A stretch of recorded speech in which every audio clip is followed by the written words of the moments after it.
Oy, so maayong adlaw sa tanan no. Na napunta karon diri sakay na punta sa tong sakyanan kay para makaadto ta didto sa atong atuan, surprise na siya.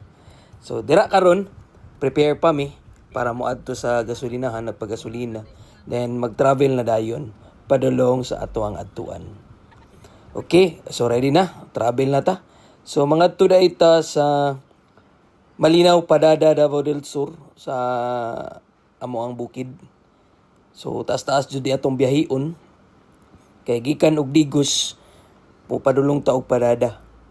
So ingana ang dalan didto guys, gamay na lang kayo ang wala na simento. So finally naabot na gyud ta sa ato ang adtuan. So mao day na ang farm no na makita ninyo.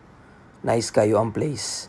Tapos ana sila na dato daw pag naay farm.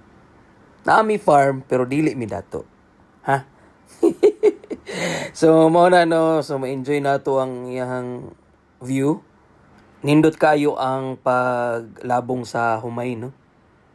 Naapoy mga kuhol o uban-uban pang insekto nga makita nato sa humayan.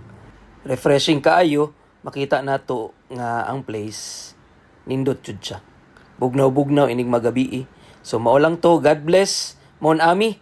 Oy.